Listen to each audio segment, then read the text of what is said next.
All right, I waited a little bit for it to clear out, but I'm going to keep you here longer than you want to anyway. I'm going to get it going so we can get out of here.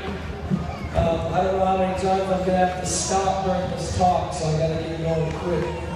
I've been dreading this for a long time. I'm going to start with some players right away before I get into that. I told Mindy Young before we started, this is all her fault. Anytime the guys have been upset with me, I'm too hard on them, she's to blame. She used my old motto that it's easier to ask for forgiveness than for permission. You're going to stay out of like Amy or golf league or whatever. I don't ask ahead of time, I just hope she'll forgive me.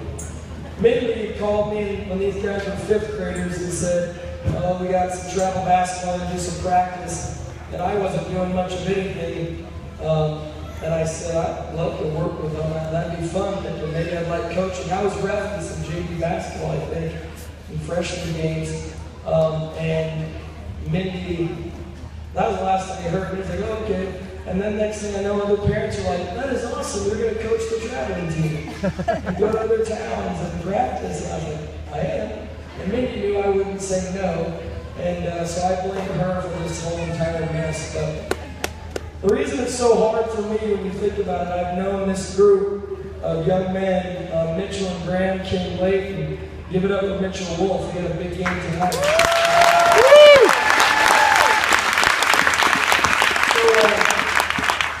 I think, I don't know if my wife is pregnant yet or about to become pregnant, but I started these guys in 5th grade. That wasn't supposed to be true. In 5th grade, my son wasn't born yet. And so when thinking about this night, I know how hard it would be. I've known and been with these boys longer than my own children. So that's why I knew how hard tonight was going to be, so let's get it started. Mitchell Wolf and Graham Applegate, we'll start with you two. Come on out here.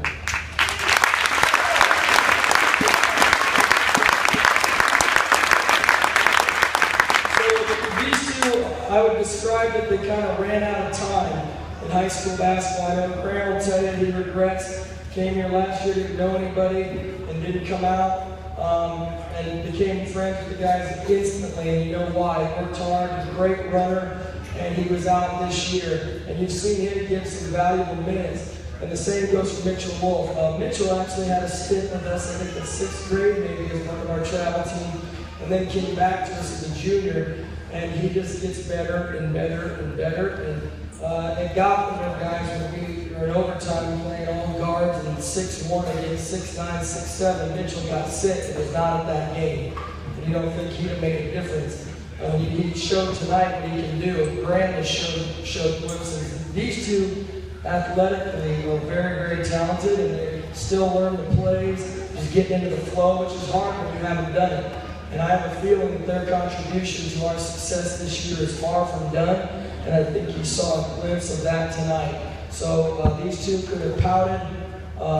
You know, we're new to the team. We're not some of the original 7, and never once have they done that. Their attitude's been phenomenal. They take hits, they work hard, and it's paying off. And they don't know if they're going to play 2 minutes, 10 seconds, or 0, or 30. But when it's like tonight's show, they're ready to go.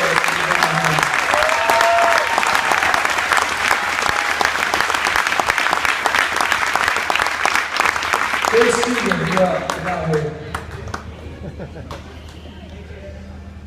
Chase is an example, I'd say, of what I want Cozad basketball to be in our program.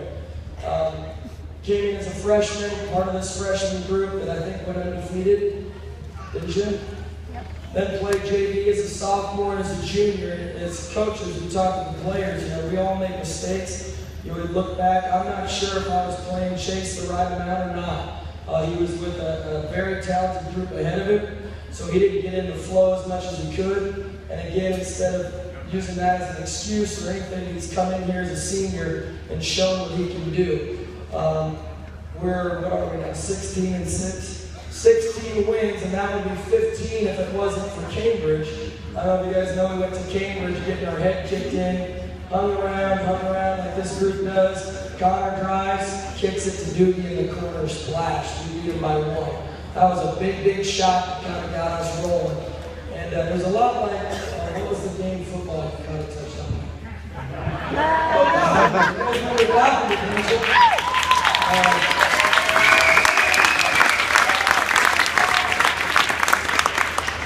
So Chase always said we work on checking out, not checking out for rebounds, but checking out mentally. Sometimes thinking about his girlfriend or something else. And that has not been the case this year. And not just games, but practices. He's been there every day, every second, working and not just shooting now. You can see he's attacking, making good decisions, and he's had some big games for us.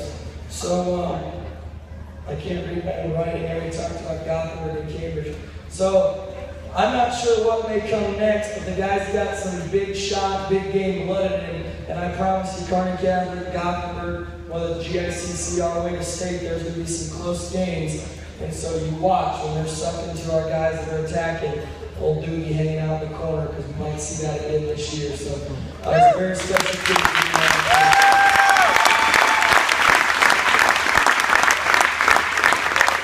I had to put these two together, Austin Turk and Tyler Earl. Come on out, man.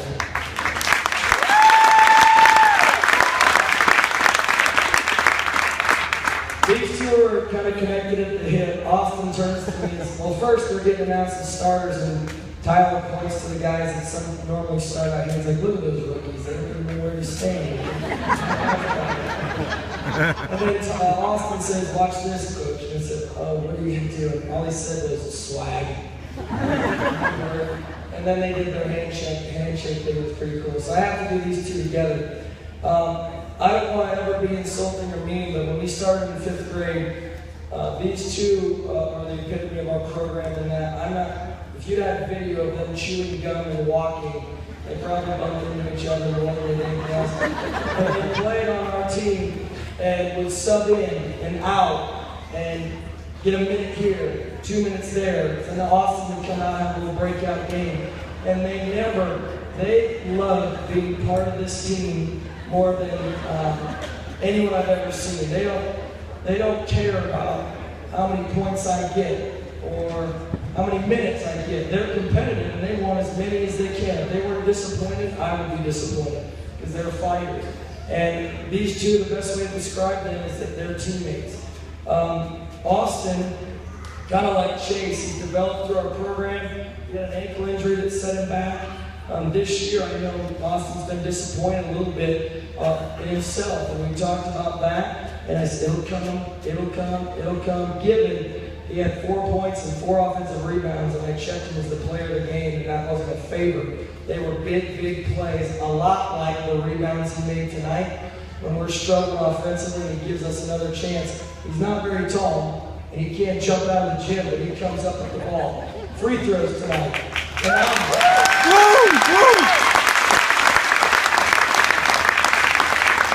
I think people don't realize that we're still getting better. You got a weapon like Austin developing, and then now adding that to what we've already got. We like to think that we're getting better with each game and why we have success in the postseason. With Tyler, nobody. Jason Finnegan spends a lot of time in the gym. I'm not sure anybody spent as much time as Tyler. One-on-one, we in the fall or the spring or the shoot away, absolutely works his tail off. And he, I can't ever thank him enough for that. But the open gyms, I don't know if he's ever missed one. His attitude, his heart, sometimes you wish you could put a work ethic and a heart in someone else's 6'3" frame, whatever.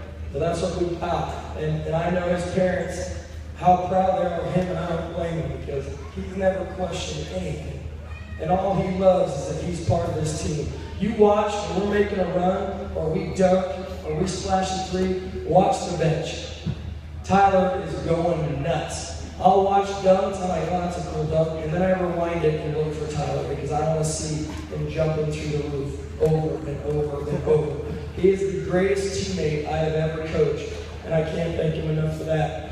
These two, I can tell you 2 things about my program, our program, is that People that get playing time deserve it because they got to work for it. I mean, I make them work, and all these kids do that.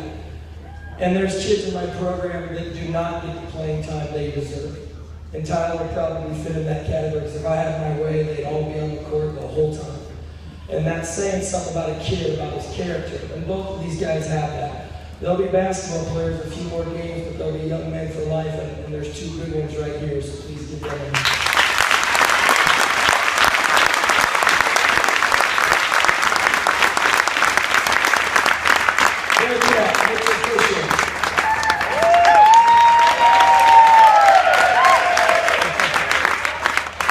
Mitch has got to go by himself because he's got every story. He's in every single story of mine from 5th grade till now.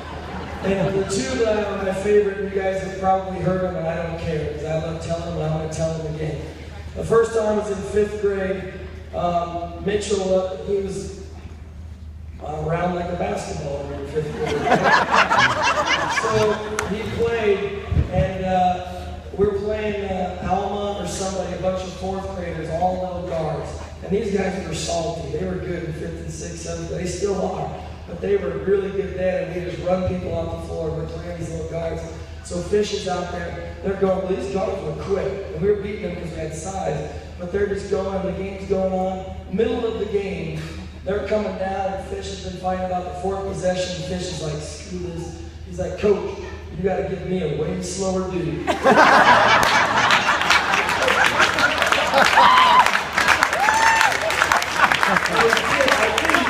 And he fought through it. And the second, and this year, the second story was we were playing Kearney. I think it was the championship. Winning that game, we were really good defensively, like they are now. And we're going, and we're not getting back. We're ahead. We kind of got a lead, so we relax a little bit. You guys seen that before? Never. So, we're there. I call a timeout. I'm a little worked up. 7 of us. This was the original 7 we had, and they're on the bench. The 5 here, and I'm squatting down. I'm right here. I was like, "You've got to get back. You got to get matched. If you don't, I will take every single one of you out." And just right on cue, there's Fish standing behind me, and he just pokes right into my ear, and he says, "Coach, there's only 7 of us." And he knew I couldn't take all 5 out. And that's the secret to this game. The college belief the Bearcat brings is very vital to our team. I'm not going to yet. That made me nervous. Sometimes kids surprise me. Last year, Bearcat has a sense of humor. You get him with a kid like Jake Paulson or whatever, it leads to some shenanigans, is probably the best word, in practice. And I'd have to jump him, like quit screwing around and quit poking guys in the ribs and trying to get ready for a game. And I was nervous about that this year. And again, he surprised me with his attitude. And in practice, here's a senior. We tried to develop him as a guard this summer, thinking he's physical, he's 5'11", 6 foot. I can't play him in the post anymore. It just doesn't work for him. And it didn't really work well at guard either. Some people are born to be football players, right? They can shoot threes.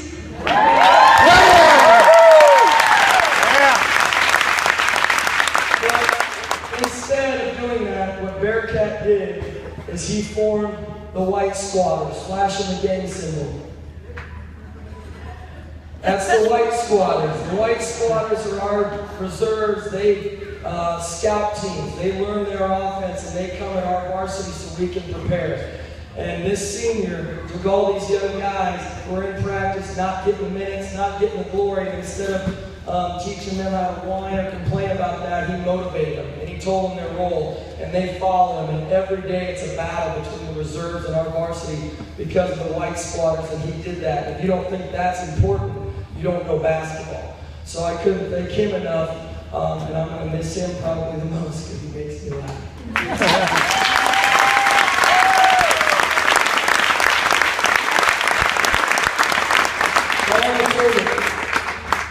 Sorry guys, this takes longer when there's 9 seniors. Ow! Colin is the only freshman that has, and probably ever will, play and start for me. And it's hard to do. You have a lot to develop physically, mentally, and Colin did that early. Physically, he was ready. Mentally, he was ready. He's competitive. And you saw that tonight. Colin, that three he hit, Colin is not going to let us lose tonight. And I knew that. And that's, as a coach, you can't talk enough about that to have a kid like that. So he was ready. I made him wait. I don't know how many games. Was it 6, 7, 3, 4? I didn't put him on varsity because I was going to not let them think they could just come in, and he was ready. And the career he's made, he's the most consistent player for a career I think that I've ever seen for Cozad. And no offense to the greats here that I haven't seen. But he's the most competitive kid I've ever coached. If you saw Gibbon this last game, sometimes he's so competitive it can hurt him. He threw a skip pass from the wing, and a kid jumped up and swatted it back to him. And the Gibbon student section went, oh! That pissed Colin off so bad, he just grabbed the ball and was going to bury it right in their face, and he took a quick three. Unfortunately, it didn't go in, so they had to listen to me. But he's so competitive that every single play, if you beat him, he's coming back at you. And that's very, very valuable for us. He's played through pain better than any player I've ever had. Injuries, he won't even tell you about it. And you'll find out later that he had some problems, and he's played through all of it. Points, you guys, this is the type of career he's had. If you guys know Cozad basketball, you'll know what I'm talking about. For points, he's already passed both Sartorius boys for a career. He has a chance to pass Jack Lawless for 5th all time, and you guys have heard that name with the great team that was here, undefeated state champions. So he's about to go 5th all time Cozad career scoring. I'm going to regret saying this. On 3-pointers, he's currently 4th all time and moving up the list quick. So if he keeps attacking the rim, which makes him shoot better, he might get that. If he settles for quick threes and just chucks them up, he probably won't. He's sick of me saying that. 4th all time on threes and moving up. So those are some of the numbers, guys. So a kid like this that's that consistent over 4 years, his stats just get a little bit better, whatever you need. If he does all that while often guarding the best player, he has his whole career. Connor showed some of that initiative. So you won't see many like him come through here. Like I said, if you can say I'm past both Sartorius boys on a career scoring list, you've done something well. And I know that I'm going to miss what he's done, and he's left a lot for these younger guys that can develop and see what how you can be a hard-nosed, tough defender and be 5'10". He's been one of the leading rebounding guards all 4 years. And you can see he's not a tall player either. So he's going to leave a very big hole for us. I've had my whole coaching career. So that's going to be an adjustment for me. But Cozad basketball is what it is because of Colin Watovic. So please recognize him for this. Yeah.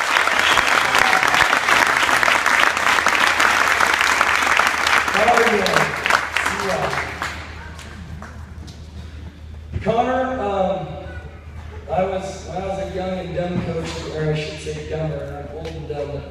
He scared me when I first started. Our very first practice was on this floor there, 5th grade, and I still thought I had to do everything my own college coach did. You were late if you weren't 15 minutes early. And so I'm sitting here, it's about 5 minutes till practice. Connor rolls in, he's got his new LeBron James, I think, shoes still in the box. He strolls in, he's got his LeBron James shoes, but I can't stand LeBron James. And so I'm thinking, oh man, this kid's going to be a piece of work to deal with. And then it took about 5 minutes to fall in love with him as a kid and as a player. He put those concerns to rest in a hurry. I call Connor a gamer. I can't tell you all the plays that he has made in his career when we need him. Sometimes we don't even need him. He does things that if you're not paying attention, you just say, wow. And you watch him back on film, and it's just amazing what he can do. And obviously, he's going to UNL to play football. I was hoping he'd play basketball, but now I'm excited I get to watch him on Saturdays. And it's no wonder they check him as an athlete, right? Because it's what he is. But more importantly, he's a competitor. And so, his numbers, you guys, I'm going to get into here, and what's scary about these numbers is he grew too fast. I think he grew like 4 feet in like a year or something like that. His knees went, problems. He was so awkward as a freshman, and you saw his legs get back under it quick, and you could see that this year when he was sick. When his legs get back under him, he is a beast to deal with. Threes, again, I'll regret this. He's third all time on the three-point list. And I know he's just going to start shutting threes now because he's probably going to end up the best of all time, and that Jacob Rush will have something to say about that. Missing a whole year, and he's at the top already. So that's the tip of the iceberg. For steals, he already has the record for most of the season, 92. Right now, he's third from best all time, and will probably become the best of all time here soon. Assists, he's seventh, and is probably going to head to fourth. In points right now, he just took third tonight, all-time career, and will probably end up second all-time behind Brendan Holbein. You think that guy's second all-time in points, I might screw this up here, first in steals, first in career steals, and then fourth in assists. I mean, he's done it all. He sniffed the rebounding top 10 too. But more importantly than that is the type of kid he is. You watch him with the youth, my boys, your children, his smile, ask teachers about him. If you don't know him, you're really missing out because it's infectious to be around him. That 4.0 student, right? 4.0? That still surprises me. 4.0 student and just a great, great kid. I talked about the boy that all these guys are going to leave and call him, even more so with Connor. He's a special, special player, and he's the big reason that we're going to make the run we're about to make. And you guys, I don't know, I wish I could have talked before the game, and this goes for more guys than just Connor, but I wish I could have got the mic before the game and said, guys, please recognize what you're going to watch, because you're about to watch Connor Young play basketball on this floor for the last time. And we'll never get that back. And I don't know if it hurts you as much as it hurts me, but I hate even saying it because it's been so much fun, not just for me, but for you guys. So thank you for that.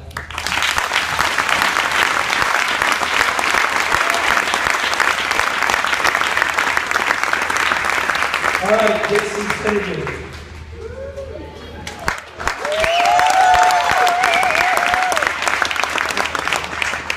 I saved Jason for the last so I could get through the others quicker because they're all hard, but no one's as hard as Jason. Jason's your epitome of a, I don't know, hard-working farm boy that just never ever quits. And I'm always honest with these guys. We have talks, and I'll tell them, I'm not saying things that you mean. I'm going to be honest with you because people in life need to be honest with you, or you got to be honest with them even when it's tough. And I thought Jason had probably one of his worst games of the year tonight. It was fitting he got an easy layup there at the end just because I know how hard he is on himself. And he maybe played a bad game finishing or whatever, but you don't see all the stuff. I said that wrong. I'm saying that you may think he had one of his worst games, but what I mean is he does all the little things that no other players do. Stuff that you guys don't see, whether it's help side or jumping a trap, or he's in the war zone battling with the biggest and the baddest. And that's why sometimes you see all these other guys for us cleaning up boards because Jason just took out 2 others. And you see him do it against Gothenburg and other teams over and over and over. He taught me more as a coach than any of these guys and any player I've ever had. Because he taught me that you just can't keep pounding and pounding and pounding and pounding to motivate a kid. He does it to himself. And when I add to that, I hold him back sometimes. And you've seen this year when I call it beast mode, when he goes into it, he is a force at both ends. And he works relentlessly and always has. And is the only one that's in the gym at 6:30 in the morning on the shoe way. And after practice, what game was it we lost? Lexington? I think, and my wife knew the shape I was in, and she came home, and Jason Finnegan was at the wellness center at the Welly the next morning. The kid doesn't know when to stop. And he's also a 4.0 student. Rebounds, this town has a great rebounding history, and he's the closest to the top 10 of any player that we've got. And I talked about what he does on the boards. Not surprisingly, college coaches have talked, I think, can I say, we talked about Hastings and Concordia. Jason says, Coach, we got to get some film together for these coaches. I said, absolutely. And then I said, God, that's going to be some boring film. And I mean that because college coaches, they're going to see what Jason does and know what he can add to, whether it's their JV program earlier or varsity program, because of those things I talked about. He knows X's and O's, and he knows backside and help side and rotating down and V-backs, stuff that college kids do. Jason does it. And the clips that we're going to show coaches, they're going to go, wow. And if you guys watched it, you'd say, what happened? Nothing happened. A lot happens. And Jason does a lot that you don't see. And so what's maybe boring to most is one of the most valuable things, attributes that he gives to this team. But his parents, I'll probably tell him tonight and over, should be so proud, because I've said it before.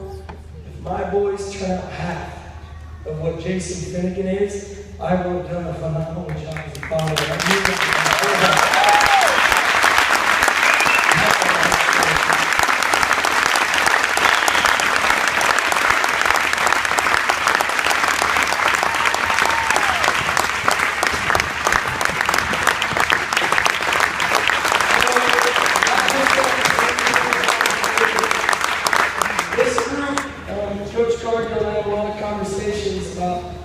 Football and basketball. He talks about basketball is such a finicky sport.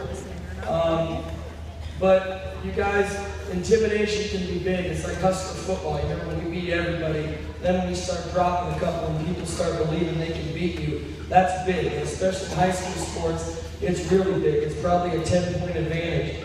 And that started from our Cozad basketball program with this group in 5th grade. Tournaments in Hastings and Kearney. I had parents coming up, referees coming up, other coaches coming up. Hey, that's going to be a good one in the championship. Cozad, Running Gun versus Hastings High, all the big guys. Like, they started that attitude of this whole program in 5th grade 7 years ago. And that I can't say enough about. Are we still have the board? First time this board was ever used tonight, I broke it out. I showed it to a couple moms here. Coach Davis, Cozad Makers, and it says touch the floor. That was given to me by their parents, and then, I don't know, their parents probably picked it out. 8th grade, our last tournament in 8th grade, there were some tears, and I thought it was done. I'd been asked before about the job, and then once I knew I could come up with them, I couldn't stay away. And thank God. And they thought they were getting away from me, right? And then I followed up to high school. But the parents, I want to say this, and I say it in every newspaper interview I do, and it's edited out every time because no one wants to hear it. You parents, I'm thanking you for senior night, and all you other basketball parents and sports parents can learn so much because I push and ask for so much from these boys, and they'll give it to you. And when you have parents behind you, not all the time, not when it's easy or when it's cheering or a great win coach patting on the back, when their kids home in tears because I'm pushing them, and to stay behind me. And I told our players that's not always going to happen. And they love you and they're going to support you. And I'm sure there's complaints that are made, like I can bring up the players. That's not what I'm talking about. That stuff's natural. To be behind me like you've been, you hear these other towns complain like Coach yells too much, or he's too hard on me. I don't hear that. Maybe there's grumbling, but I don't hear it, and that means a lot to me and my wife. And that parental support has allowed this group to break through walls that we wouldn't have. And these kids will just run through brick walls. I say it over and over, but you parents and these seniors have done things that are tougher than other parents have to handle, and it means a lot to me. And I don't say that enough. And I'm going to say that to you parents that have players coming up. So, defense, guys, in 5th grade, the 5-second calls, the pushing in transition, that all started then. And you see it happening now. 8 points and a half, 10 points and a half. Gothenburg loses the conference championship 93-90, and we held Gothenburg to 12 points. at halftime. We missed free throws at the end, or it would have been ours. So that's about all I have. I just want to say that these guys are the reason I got into coaching. They're the reason I stayed into high school coaching. And they're part of the reason, along with this group below them, that now shows the same work ethic that's going to keep me in coaching. And I'll never, ever thank them enough for that, because it changed my life. I wasn't doing a whole lot extracurricular other than golfing and playing poker and drinking beer. And these guys got me with some youth that was a rewarding thing that you could put some passion into, and it's just snowballed from there. So I know it's a cliche, but I mean it 100% that they changed my life. And it's well known, I don't know what I say from year to year, so I've said this before, I'm sorry, but it's well known my dad, all 4 of his boys went to college, and we'd load into the dorm room and then turn around and Dad's gone. Never said bye to one of us. He'd bolt out and get in the car, and my mom would be there. And I didn't know that until what he was doing or go, and then they get the call on the way home like your father couldn't do it. And I learned a little bit about what that feels like. And I think I'll be better than him, because I'm going to have to go through these gentlemen leaving, and I'm not sure how I'm going to handle it. But I know that I'm a better person because I've gotten to know them, and I hope a lot of you are too. So last time on the floor, they earned it tonight, and I love them, I love them, I love them. So get up and give it up for them.